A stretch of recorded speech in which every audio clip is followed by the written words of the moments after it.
월상 예배로 오신 여러분들에게 하나님의 위로와 평강이 함께 하시고 이 6월 한 달도 믿음 안에서 승리하시길 주의 이름으로 축복을 드립니다. 오늘 설교 제목이 기가 막힐 구덩이에서 라고 하는 제목입니다. 이 사자성어 가운데 이단공단이란 말이 있습니다. 이 이단공단이란 말의 의미는 다른 의미가 아니고 자기의 결점은 생각하지 않고 남의 결점을 비난한다. 우리 예수님께서 그런 말씀을 하셨죠. 이 바리새인들 서기관들을 책망하실 때 형제의 눈 속에 있는 티는 보면서 자기 눈 속에 있는 대들보를 보지 못한다. 이렇게 성경이 말씀을 했는데 우리 속담에 보면은 겨 묻은 개를 누가 나무라지요? 똥 묻은 개가 나무라지요. 그와 같은 경우와 같다고 이렇게 이야기할 수 있습니다. 오늘 여기 본문에 나오는 유다의 마지막 왕 시드기야 왕과 백성들이 그랬습니다. 오늘 여기 정직한 선지자 예레미야를 죄인으로 몰았습니다. 그리고 위협을 합니다. 급기야는 어떻게 합니까? 오늘 여기 본문에 나와 있는 것처럼 예레미야를 구덩이에 던졌습니다. 구덩이에 빠져야 할 자들이 활보를 하고 반대로 구덩이에 던져둬야 될 그들은 활보를 하고 있는데 반해서 오히려 축복을 받아야 될 예레미야가 구덩이에 빠진 것입니다. 그런데 예레미야가 왜 구덩이에 던져졌습니까? 이유는 하나입니다. 세상과 거스렸기 때문에 그래요. 순리대로 살지 않고 하나님의 말씀대로 살았어요. 예레미야가 메시지를 전하는데 회개하면 너희가 산다는 거예요. 근데 회개하지 않으면 망한다. 애굽을 의지하지 말고 바벨론을 의지하라. 바벨론에 항복하라. 이게 이제 예레미야가 시드기야라고 하는 왕과 그 시대의 이스라엘 백성들에게 이야기하고 있는 것입니다. 그러니까 이 시드기야를 비롯한 그 당시의 문무백관들은 애굽을 의지했습니다. 친애굽주의입니다. 바벨론은 대척 관계에 있는 거예요. 그런데 바벨론을 의지하고 애굽을 의지하지 말라. 그러니까 이들 눈에 볼 때는 거북스럽습니다. 그런데도 불구하고 가시돋친 말을 가감없이 이 예레미야가 담대하게 전합니다. 어떻게 보면 이 예레미야도 다른 사람들, 다른 거짓 선지자들과 같이 평안하다 그렇게 이야기할 수 있어요. 그런데 예레미야는 하나님의 말씀을 거역할 수가 없습니다. 두려움도 있습니다. 그런데도 불구하고 유다는 수술이 필요한 메시와 같은 하나님의 말씀이 필요했기 때문에 하나님의 말씀을 전하는 것입니다. 이 하나님의 말씀을 전하다가 예레미야는 이미 여러 번 자기의 동족 고향 사람들에게 배척을 당하고 비난을 받고 위협을 당하고 감옥에 감금이 되기도 하고 죽을 뻔하기도 했단 말이에요. 왕으로부터 위협을 받고 투옥을 당했습니다. 그런데도 사람들이 듣고 싶어하는 말 대신에 계속해서 하나님이 전하는 말씀만 하게 되는 것입니다. 그렇게 되었을 때 당시 실권을 잡고 있던 사인방이 있는데 오늘 여기 1절 말씀에 보면 스바단, 그다랴, 유갈, 바스올이라고 하는 이 네 사람의 대신들이 나옵니다. 이들이 주도해가지고 이 왕을 협박하는 거예요. 가난한 것처럼 기록이 되어 있지만 실상은 협박하는 것입니다. 그래서 예레미야를 죽이라는 것입니다. 자신들의 기득권 수호를 위해서 이 바벨론의 첩자다, 반역자다, 매국노다 라고 하는 모함을 쓰여가지고 이들이 왕에게 간청해서 이 예레미야를 죽이도록 하는데 5절 말씀에 보면 이들의 실세가 얼마나 권력이 막강한지 왕이 뭐라고 그랬냐면 조금도 내가 왕인데 너희를 거실 수가 없다는 거예요. 그만큼 왕을 위협하는 실세 중에 실세인 것입니다. 우리가 믿음 생활 하다 보면 손해를 감수할 때 있습니다. 아픔을 겪고 욕을 먹을 때도 있습니다. 사방이 캄캄하고 숨막히는 웅덩이에 빠진 것처럼 앞뒤가 보이지 않을 때도 있습니다. 그 속에서 이기적이고 악한 사람들이 부자가 되고 의시되는 꼴을 우리가 경험할 때도 있습니다. 그런데 우리가 기억해야 할 것이 있습니다. 비록 우리가 웅덩이에 빠져 있고 악인이 득세한 것 같지만 그것이 끝이 아니라는 것입니다. 이 구덩이에서 인생이 끝날 것 같은 예레미야를 하나님이 건지십니다. 그의 말이 사실이 됩니다. 결국 의시되던 사람들은 예레미야 신세가 되고 맙니다. 반대의 상황에 놓이게 되는 거지요. 자, 우리가 어렵고 힘들고 구덩이와 같은 상황에 빠지게 되었을 때 어떤 마음을 가져야 될까요? 첫 번째 기억해야 될 것은 기가 막힌 구덩이에 빠져도 두려워하거나 염려하지 말 것은 기막힌 하나님의 손길이 저와 여러분을 건져내실 것이라는 거예요. 오늘 여기 6절 하반절 말씀에 보면 그 구덩이에는 물이 없고 진창뿐이므로 라고 이야기가 되어 있어요. 지금 예레미야가 물웅덩이에 던져졌는데 빠졌는데 물이 없어요. 물이 있어야 될 구덩이인데 물이 없고 진창만 있다. 뻘만 있는 것이죠. 그럼 시기적으로 이때가 어느 때인가 하는 걸 우리가 기억을 해야 돼요. 시기적으로 보면 이게 5월에서 유대력으로 10월 정도 됩니다. 지금 이 말의 의미는 뭐냐면 이스라엘은 5월에서 10월 사이에 비가 오지 않습니다. 건기입니다. 그래서 그 건기를 대비해서 그 웅덩이에는 물을 채우게 돼 있단 말이에요. 그래서 그 물이 대체적으로 한 웅덩이의 3분의 2 정도 채워져 있습니다. 특별히 오늘 그와 같이 유추해 볼 수 있는 것은 예루살렘이 586년에 바벨론에 의해서 함락이 되는데 몇 월경에 함락이 되냐면 8월경에 함락이 되었습니다. 그러니까 이 바벨론에 함락되기 직전이었습니다. 그러니까 이 예레미야가 그 웅덩이에 던져진 때는 대략 6월이나 7월경이 아니었을까라고 유추해 볼 수 있어요. 결국은 무슨 얘기냐면 웅덩이에 3분의 2 정도의 물이 채워져 있어야 되는 때인 것입니다. 그런데 물이 빠졌어요. 물이 없어요. 진창뿐이라고 그랬어요. 이런 물이 있었다면 그 구덩이에 빠져서 죽었지요. 네. 물 속에 빠져서 죽을 수밖에 없는데 물이 없어요. 여러분 이게 우연이었다고 생각합니까? 그렇지 않죠. 하나님께서 물을 빼신 거예요. 그 웅덩이에 물이 줄어들게 만든 거예요. 물이 3분의 2 정도 차 있어야 되는데 오늘날로 말하면 저수지에 물이 차 있어야 되는데 저수지에 물이 빠지고 진창만 있단 말이에요. 뻘만. 그래서 예레미야가 오늘 죽지 않고 산 것입니다. 물이 있었으면 그러면 그 물속에 빠져서 죽었어요.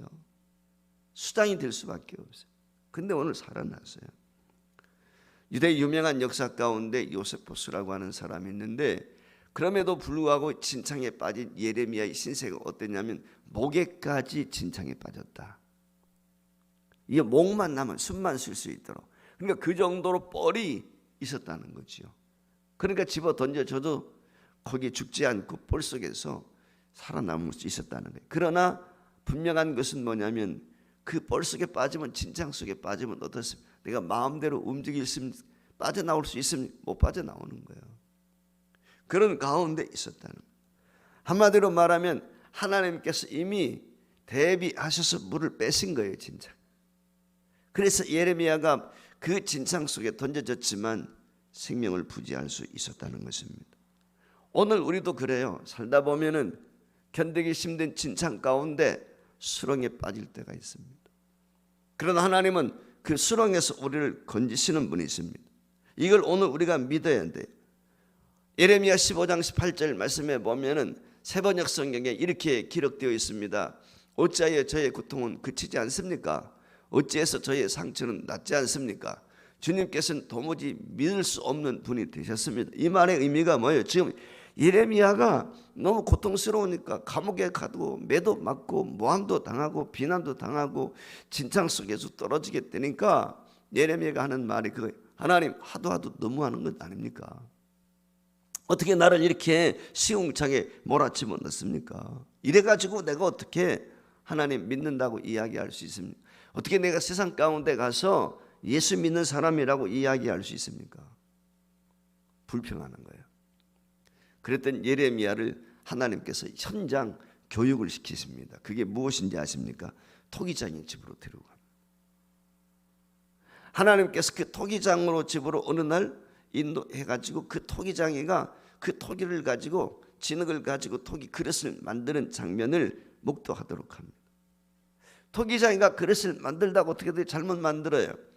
그러면 버릴 것 같은데 그것을 가지고 다시 빚어서 새로운 그릇을 만들게 합니다.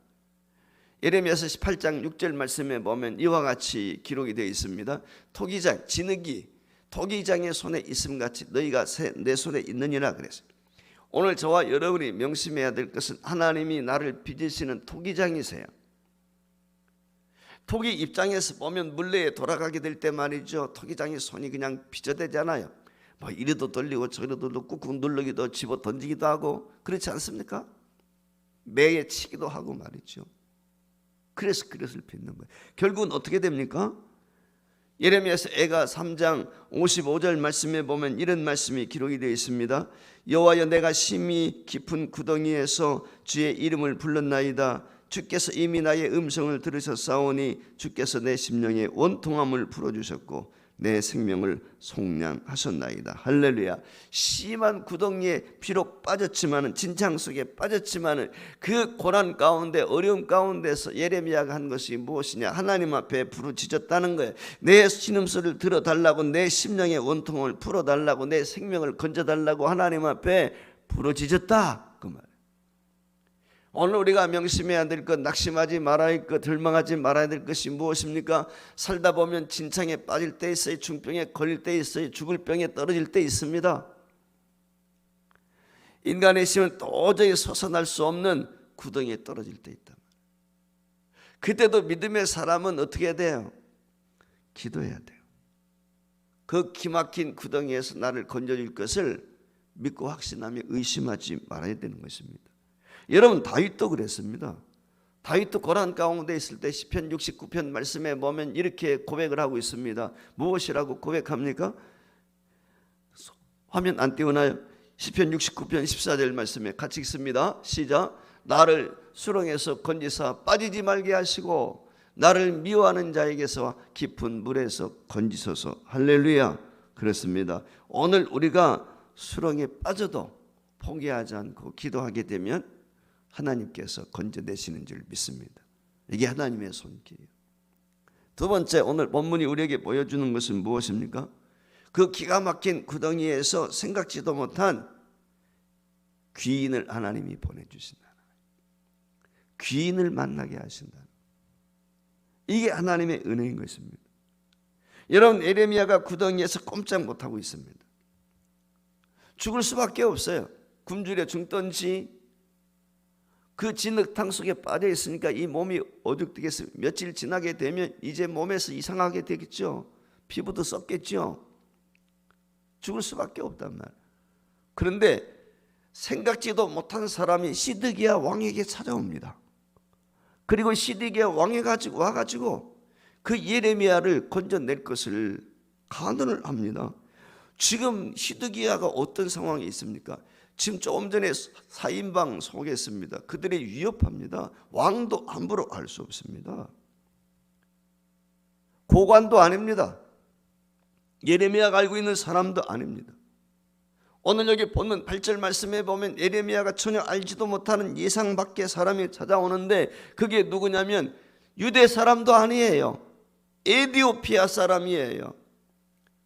포로로 끌려왔는지 어떤 일인지는 모르겠지만 시드기야 궁의 내시에 불과합니다.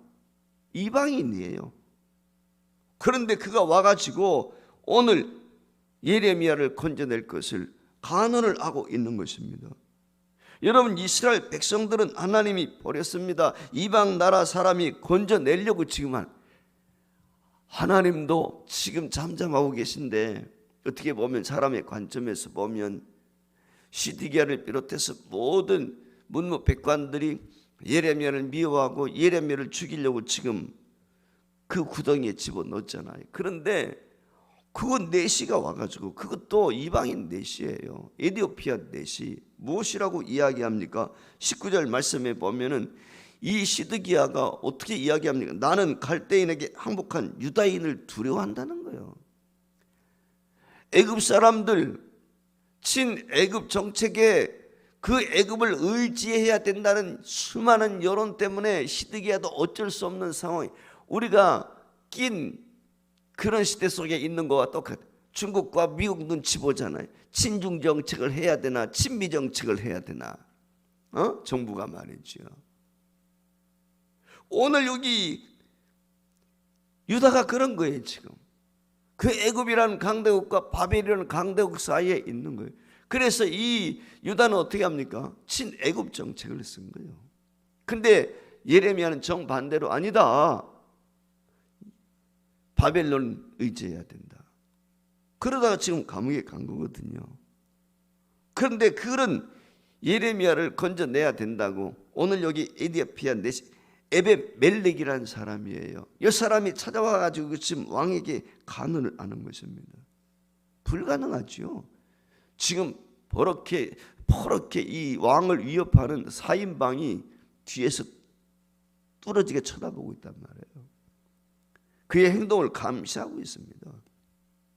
그런데 희한한 것은 그 두려워할 수밖에 없는 왕의 마음이 움직였다는 것입니다. 에베멜렉의 말을 듣고 어떻게 합니까?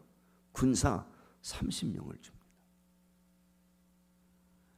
예레미야를 웅덩이에 집어 던져 죽이라고 그랬던 왕이에요.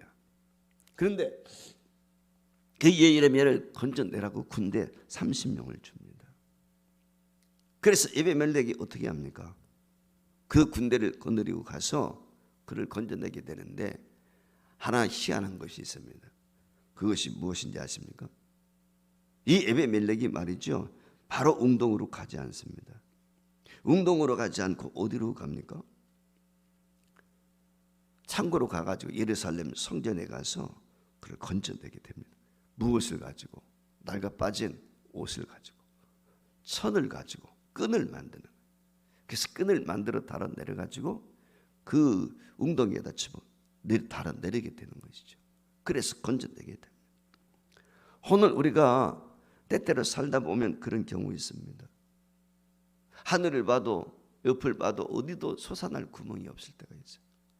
도움의 손길이 없을 때가 있어요. 어디서 날 도우나 이것저것 돌아보아도 도움의 손길이 없을 때가 있다. 그런데 예상치도 못한 하나님께서 귀인을 보내주실 때가 있어요. 내가 생각지도 못했던, 기대하지도 않았던 그곳으로부터 도움의 손길이 올 때가 있단 말이에요. 오늘 본문의 예레미야가 그런 것입니다. 예상하지 못했던, 자기도 생각지도 못했던 에베멜렉이라고 하는 이 에디오피아 내시가 오늘 군대를 거느리고 그를 건져내게 되는 것입니다. 이게 놀라운 축복이 아니겠습니까? 39장 18절 말씀에 보면은 이런 에베멜렉에 대해서 이렇게 하나님께서 말씀합니다. 내가 반드시 너를 구원할 것인즉 내가 칼에 죽지 아니하고 내가 노량물같이 내 목숨을 얻을 것이니 이는 내가 나를 믿었습니다. 여기 에베멜렉을 향해서 너는 바벨론 침국때에도 죽지 않는다. 보장을 해준 거예요. 그의 생명. 그럼 에베멜렉이 살 수 있는 비결이 무엇이었습니까? 오늘 에베멜렉이 한 것, 왕에게 간언을 해서 이 예레미야를 웅덩이에서 건져내달라고 한 것, 이것을 하나님은 무엇으로 보았느냐? 하나님을 믿는 믿음의 행위로 본 것입니다. 그 행위를 보고 하나님께서 에베멜렉이 내가 내 생명을 담보하겠다, 내가 내 생명을 보존해 주겠다 약속하고 있는 것입니다. 오늘 이 말씀을 보면서 그런 생각이 들었어요. 저나 여러분이 살다 보면 힘들고 어려울 때 있는데 그때 하나님께서 적절하게 가만히 지나고 보면은 적재적소에 사람들을 보내주시고 만나게 하셔서 그 어려운 길을 면하게 하셨다. 오늘 우리 가운데도 고난과 시련과 어려움이 있을 수 있어요. 힘들고 어려울 때 하나님의 사람 만나는 거 얼마나 소중한지, 하나님이 보내시는 사람, 내가 중병에 있을 때에도 내가 알지 못했던 좋은 의사 소개받을 수도 있고 그렇지 않습니까? 나는 상상을 못했던 거거든요. 그래서 오늘 우리 믿는 사람들은 고난과 시련의 때에도 낙심하지 않고 하나님을 믿고 의지해야 돼. 그리고 더 나아가서는 저와 여러분이 귀인이 되도록 해야 됩니다. 고난과 환난 가운데 있는 성도가 누가 있는지 우리가 늘 기억하면서 그들을 중보하며 기도하다가 이 에베멜렉과 같이 귀인이 되어서 그 고난과 환난에 떨어져 있는 사람에게 힘이 되어야 되는 거예요. 피차간에. 이게 교회예요. 이게 성도인 것입니다. 하나님께서 저와 여러분에게 이와 같은 축복이 있기를 주의 이름으로 축원합니다. 따라서 마지막 세 번째 기억할 것은 이 기가 막힌 구덩이에서 하나님께서 기막힌 것으로 살아날 수 있도록 하셨는데, 조금 전에 말씀을 드린 것처럼 이 에베멜렉이 30명의 군대를 되느리고 그 웅덩이에 가서 예레미야를 건져내야 되지 않겠습니까? 허락을 받았으니까. 그런데 이 에베멜렉이 어떻게 합니까? 좀 전에 말씀을 드린 것처럼 웅덩으로 가지 않습니다.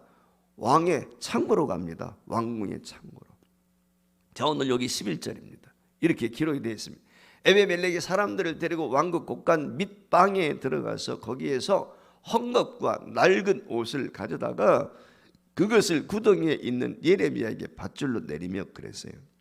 여기 말씀에 보면 예레미야를 구출해내는 도구로 헝겊과 낡은 옷이라고 이야기했어요. 헝겊과 낡은 옷 쓸모 있습니까? 없습니까? 쓸모 없는 거죠. 지하 창고에다가 그냥 버려둔 거예요. 아마 지금 이때가 이 애국과 바벨론의 양면으로부터 위협을 받고 있었을 그런 당시였기 때문에 어려움도 있었을 거예요. 먹고 마시는 것도 힘들었어요. 그러니까 좋은 옷들도 없었겠죠. 좋은 옷이 있으면 좋은 옷 가지고 했겠죠. 그러니까 이 에베멜렉이 넉넉하지 못하니까 그 쓰레기와 같이 버려진 그 창고에 있는 낡은 옷, 그거 찾아가지고 말이죠, 그걸 쭉쭉 찢어가지고 끈을 만들었어요. 밧줄 만들고, 그리고는 어떻게 합니까? 진창 속에서 허덕이고 있는 예레미야를 건져내기 위해서 옷도 달아내린 것입니다. 여러분, 진흙으로 막 범벅이가 돼 있지 않겠습니까? 아마 몸이 상해서 피부병도 생겨나지 않았겠습니까? 끈 매달고 이게 끈 잡고 올라온다 하면 미끄러져서 떨어질 수도 있겠죠. 그래서 옷과 같이 내린 이유가 뭐겠습니까? 그 걸쳐 목이 아마 양팔에 거칠 수 있도록 이렇게 했을 거예요. 그걸 배려를 한 것이죠. 그래서 히스기야 정말 예레미야가 밧줄 잡고 올라오는 게 아니라 걸쳐 놓으니까 위에서 끌어당기는 거예요. 그 방법을 쓰기 위해서. 낡아 빠진 헝겊입니다. 찢어진 헤어진 옷들입니다. 버려진 것들입니다. 그런데 오늘 에베멜렉은 이 버려진 것들을 사용하셨어요. 여러분, 이것이 하나님의 능력이에요. 사람의 눈에 보기에는 보잘것없어요. 낡은 휴지 조각, 헝겊 조각 같아요. 그러나 이게 하나님의 손에 들려지게 될 때는 놀라운 역사를 일으키는 것입니다. 여러분, 낡아 빠진 헝겊 누가 관심 갖겠습니까? 근데 하나님은 낡아 빠진 헝겊을 사용하셨어요. 예레미야를 건져내는 도구로 쓰셨어요. 오늘 저와 여러분도 마찬가지예요. 지치고 상하고 찢기고 낡아 빠진 헝겊처럼 보잘것없는 존재일 수 있습니다. 그러나 하나님의 손에 들려지게 되면 보리떡 5개와 물고기 2마리가 5,000명을 먹이는 것처럼 기적의 주인공이 될 수가 있습니다. 사랑하는 여러분, 내게 있는 것들이, 내가 가지고 있는 것들이 낡아 빠진 헝겊 조각이라 할지라도 낙심하지 말아야 돼. 여러분, 사르밧과가 어떻게 됩니까? 열왕기하에 보면은 그 한 병 기름밖에 없잖아요. 그 선지자의 생도가 죽었단 말이에요. 날 빚준 체주들이 와가지고 두 아들 종으로 데려가고 한다. 근데 보잘것없는 그 기름 한 병 가지고 빚 갚고 그들이 살지 않습니까? 이게 하나님의 역사인 것이죠. 내 가족과 이웃과 우리 교회를 살릴 하나님의 능력은 돈 많은 사람이 아닙니다. 이름 있는 사람이 아닙니다. 저와 여러분 보잘것없는 사람, 남들이 볼 때는 헝겊조각에 불과할는지 모르겠지만 하나님이 그들을 사용하셨어요. 초대교회가 그랬습니다. 바울 사도가 그래. 우리 중에 누가 유력한 자가 있느냐? 하나님께서 미련한 자를 들어서 지혜로운 자를 부끄럽게 하시는 분, 약한 자를 들어서 강한 자를 부끄럽게 하시는 분, 그게 우리 하나님이신 줄 믿습니다. 예레미야서 5장 22절을 함께 읽어보겠습니다. 같이 읽습니다. 너희가 나를 두려워하지 아니하느냐? 내 앞에 떨지 아니하겠느냐? 내가 모래를 두어 바다의 한계를 삼되 그것으로 영원한 한계를 삼고 지나치지 못하게 하였으므로 파도가 거세게 이나 그것을 이기지 못하며 뛰노나 그것을 넘지 못하느니라. 할렐루야. 이게 하나님의 신비인 것입니다. 여러분 아시는 것처럼 이 지구의 70%가 물로 되어 있어요. 바다예요. 70%가 바다라. 물이에요. 그런데요, 여러분 이 바다의 깊이가 어느 정도 될까요? 평균 깊이가 4117m라고 합니다. 가장 깊은 그 바다의 깊이는 11,034m예요. 여러분 에레비아부터 제일 높은 데가 8,850m밖에 안 돼요. 그거보다 3,000m 이상 깊습니다, 바다가. 그리고 파도가 얼마나 셉니까? 그런데 그 파도가 그렇게 센데도 불구하고 보잘것없는 그 자디잔디 모래에 못 이긴다는 거예요. 무너뜨리지 못한다는 거예요. 그 파도를 누가 막습니까? 그 보잘것없는 그 모래 알들이 막는다. 그 파도를 거역한다는 거예요. 가장 큰 파도를 그 모래알이 경계를 삼는다는 거예요. 이게 하나님의 섭리라는 것입니다. 이게 하나님의 역사인 것입니다. 어쩌면 저와 여러분은 보잘것없는 모래 알갱이와 같은 존재예요. 그러나 하나님께서 세상의 편파, 이 풍파, 환란, 비바람이 몰아쳐도 이 모든 것을 감내할 수 있는 힘을 주시는 줄 믿습니다. 하나님을 의지하는 자에게 바다와 같이 우리에게 고난과 시련이 엄습해 올 때 있어요.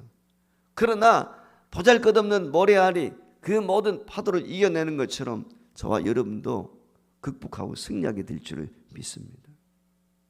모래의 기막힌 역사, 이 모래를 통해서 기가 막힌 역사를 이루시는 하나님을 의지하게 될 때 저와 여러분에게도 하나님께서 이런 역사를 이루실 줄을 믿습니다.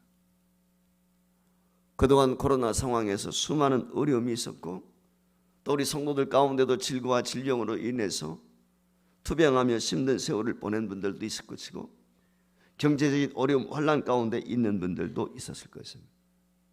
오늘 우리가 명심해야 될 것은 오늘 진흙덩이와 같이 그 진창덩이에 떨어져 있는 에레미야를 건져내신 하나님께서 이 고난과 시련 가운데서도 저와 여러분을 보존하시고 오늘까지 인도하신 것처럼 종래는 그 신앙의 구덩이, 육체 질병의 구덩이, 그 물질의 어려움의 구덩이에서 저와 여러분을 건져내실 것을 믿습니다. 죽을 것 같은 구덩이에도 물을 빼시고 진창을 만드셔서 남겨주신 하나님의 은혜를 기억하면서 그 구덩이에서도 하나님 앞에 기도하게 될 때 보잘것없는 그 헝겊조각, 그러나 그것이 밧줄이 되게, 생명의 밧줄이 되게 하시고 생각지도 않았던 귀인을 보내주셔서 예레미야를 구덩이에서 건져주셨던 것처럼 저와 여러분에게도 그런 은혜를 주실 줄 믿습니다. 시편 40편 2절 말씀에 이런 말씀이 있습니다. 한 목소리 읽습니다. 나를 기가 막힐 웅덩이와 수렁에서 끌어올리시고 내 발을 반석 위에 두사 내 걸음을 견고하게 하셨도다. 할렐루야. 이 가사를 가지고 노래를 만든 찬양이 있습니다. 우리 함께 찬양하겠습니다.